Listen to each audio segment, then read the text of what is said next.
Baik, Assalamualaikum warahmatullahi wabarakatuh. Perkenalkan, saya Nanang Sanjaya dengan NIM 2216050007. Di sini saya akan coba menjelaskan statistik lanjutan yang telah diberikan Ibu dosen Vira Agusta SSI MSc sebagai penilaian ujian akhir semester saya.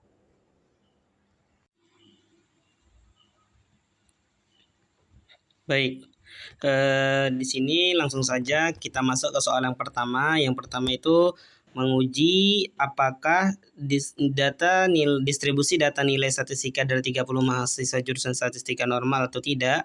Berikut adalah data-data statistika dari 30 mahasiswa jurusan tersebut. Jadi ini data-datanya itu ada 81,00, 80,0073,33 dan seterusnya. Langsung saja masuk soal yang pertama, yaitu soal A. Ujilah data di atas menggunakan uji Kolmogorov dengan membuat langkah-langkah pengujian hipotesisnya secara akurat dan jelas, mulai dari hipotesis HO dan HI, H1 hingga kesimpulan dan interpretasinya. Gunakan alfa 0.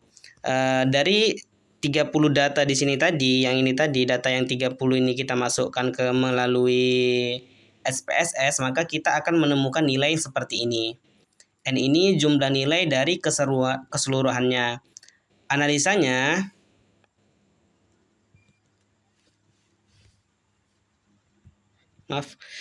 analisanya hipotesis HO distribusi populasi mengikuti distribusi normal, sedangkan H1-nya distribusi populasi tidak mengikuti distribusi normal. Pengambilan keputusan dasar, pengambilan keputusan berdasarkan probabilitas. Jika probabilitasnya besar dari 0,50 maka HO diterima. Namun jika probabilitasnya kecil dari 0,05 maka HO-nya ditolak. Keputusannya terlihat bahwa pada kolom asimsik 2 Taillet untuk uji dua sisi adalah 0,184. Yang ini tadi ya, asimsik 2 Taillet 0,184. Karena kasus adalah uji satu sisi, maka probabilitasnya menjadi 0,184 dibagi 2 sama dengan 0,092. Di sini dapat probabilitasnya di atas 0,05, maka HO diterima atau distribusi populasi mengikuti distribusi normal.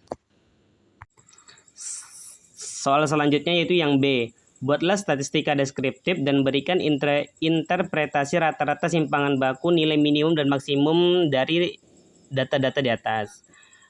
Dari data-data yang sebelumnya tadi, data-data yang 30 tadi itu, apabila kita masukkan ke dalam SPSS menggunakan deskriptif statistik, maka kita akan memperoleh seperti ini gitu. Yang pertama itu N statistik, yaitu jumlah dari angka sebelumnya gitu. Yang selanjutnya itu ada range statistik 36,67, minimum statistik ada 50,00, maksimum statistik ada 86,67, mean statistik ada 73,1893 dan standar errornya ada 1,86654. Selanjutnya interpretasinya rata-rata mean ada 73,1893. Jadi rata-rata nilai dari 30 data nilai statistika mahasiswa jurusan statistik adalah 73,1893. Ini berarti menandakan bahwa rata-rata dari semua observasi dalam sampel adalah 73,1893.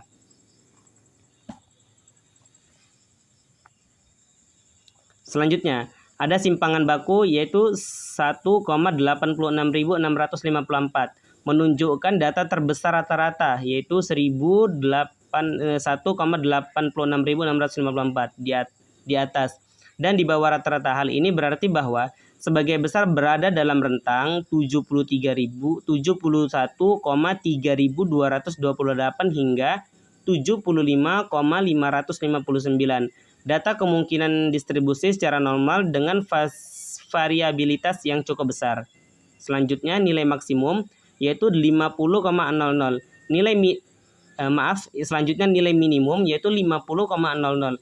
Nilai minimum adalah 50,00. Ini berarti bahwa tidak ada statistika dalam sampel yang memiliki nilai lebih kecil dari 50,00. Selanjutnya nilai maksimum Nilai maksimum ini 86,67. Berarti tidak ada nilai statistika dalam sampel yang memiliki nilai lebih besar dari 86,67. Baik, setelah kita menyelesaikan nomor 1 tadi, maka selanjutnya kita akan menyelesaikan soal nomor 2-nya sebagai berikut. Baik, soal nomor 2 yaitu PT Maju Mundur Informatika atau MMI berapa bulan ke depan akan gencar-gencarnya mengadakan promosi sebuah aksesoris komputer di berbagai daerah dengan membuka stand di berbagai daerah berikut ini. 15 daerah tersebut yaitu Yogyakarta, Tangerang, Madiun, Bandung, Semarang, Padang, Surabaya, Medan, Bekasi, Malang, Papua, Palembang, Bogor, Jakarta, dan Solo. Ini nilai penjualannya, sedangkan ini promosi dan ini standnya. Soal yang A, yang pertama itu tentukan korelasi antara penjualan Y, misalnya Y, dan promosi misalnya X1, dan korelasi antara penjual Y dengan stand misalnya X2. Berikan interpretasinya. Setelah data yang 15 ini kita masukkan menggunakan SPSS statistik, maka kita akan mendapatkan nilai correlation seperti ini. Yaitu penjualannya 1,00, promosinya 0,898 dan standnya 0,901. Interpretasinya, korelasi Y dan X1 dari hasil perhitungan didapatkan angka korelasi antara penjual dengan promosi yang dihitung dengan koefisien korelasi adalah 0,898 ini tadi ya. Artinya, hubungan kedua variabel tersebut sangat kuat. Korelasi positif menunjukkan bahwa hubungan antara penjualan dengan promosi, artinya semakin besar jumlah promosi PT Maju Mundur Informatika atau MMI, akan membuat jumlah penjualan cenderung akan meningkat. Yang kedua, korelasi Y dengan X2 dari hasil perhitungan didapatkan angka korelasi antara penjualan dengan stand yang dihitung dengan koefisien korelasi adalah sebesar 0,901. Artinya, hubungan kedua variabel tersebut sangat kuat. Korelasi positif menunjukkan bahwa hubungan antara penjual dengan stand, artinya jika semakin besar jumlah stand PT Maju Mundur Informatika MMI di setiap daerah akan membuat jumlah penjualan cenderung akan meningkat. Soal B yaitu tentukan koefisien determinasi dan berikan interpretasinya. Setelah data yang 15 tadi kita masukkan ke SPSS menggunakan model summary, maka kita akan mendapatkan hasil seperti ini. Interpretasinya, berdasarkan tabel yang di atas diperoleh nilai koefisien determinasi sebesar 0,949 atau 94,4%. Jadi, tingkat stand dan promosi mempengaruhi tingkat penjualan pada PT Maju Mundur Informatika MMI sebesar 98,4%. Sedangkan sisanya 51%. 51% ini dipergunakan oleh variabel lain. Soal yang C, buatlah persamaan regresi linear berganda satuan penjualan dalam juta rupiah, promosi dalam juta rupiah, dan stand dalam meter kuadrat, dan berikan interpretasinya dengan lengkap. Apabila data yang 15 tadi kita masukkan ke dalam SPSS menggunakan koefisientens, maka akan mendapatkan hasil seperti ini.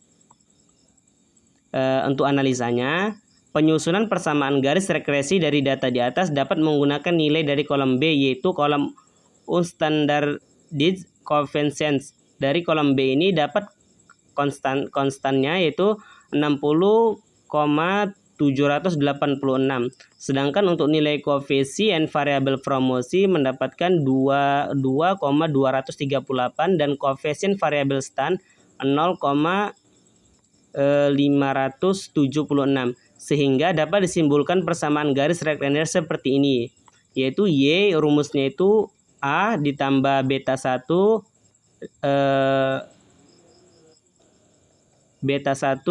dikali X1 ditambah beta 2 dikali X2. Hasilnya yaitu Y sama dengan 60,786 ditambah 2,238 dikali 1,576 dikali 2. Baik, untuk selanjutnya dari data-data ini tadi kita akan memperoleh histogramnya seperti ini. Interpretasinya, jika X1 dan X2-nya 0, maka nilai beta 0 sekian, artinya nilai beta 0 adalah 60,786. Ini berarti bahwa jika tidak ada promosi dan stand X1 dan X2 sama dengan 0. Penjualan yang diprediksi adalah 60,786 juta rupiah. Selanjutnya, jika X1 atau biaya promosi naik 1 juta rupiah, maka nilai beta satunya adalah 2,238. Ini berarti bahwa setiap kenaikan 1 juta rupiah dalam biaya promosi X1 akan meningkatkan penjualan yang diprediksi sebesar 2,238 juta rupiah. Jika X2-nya atau jumlah stand ditambah 1 meter kuadrat, maka nilai beta 2-nya adalah 576 ini. Berarti bahwa setiap kenaikan 1 meter kuadrat dalam jumlah stand X2 akan meningkatkan penjualan yang diprediksi sebesar 576 juta rupiah dengan asumsi biaya promosi X1 tetap konstan. Selanjutnya, prediksi banyak penjualan jika biaya promosi 45 juta rupiah dan luas stand 150 meter kuadrat, maka yang pertama itu penjualannya ada 60.786 ditambah 2.238 dikali 45 ditambah 576 dikali 150. Penjualannya yaitu 60.786 ditambah dari hasil perkalian ini tadi mendapatkan hasil 100.710 ditambah 86.400. Penjualannya sama dengan 247.896 juta rupiah. Interpretasinya, jika biaya promosi 45 juta rupiah dan luas stand 150 meter kuadrat, maka penjualan yang diprediksi adalah 247.896 juta rupiah.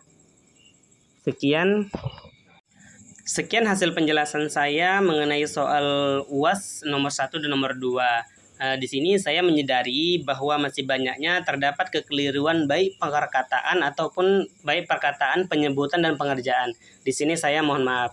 Saya akhiri, wabillahi taufiq wal hidayah. Assalamualaikum warahmatullahi wabarakatuh.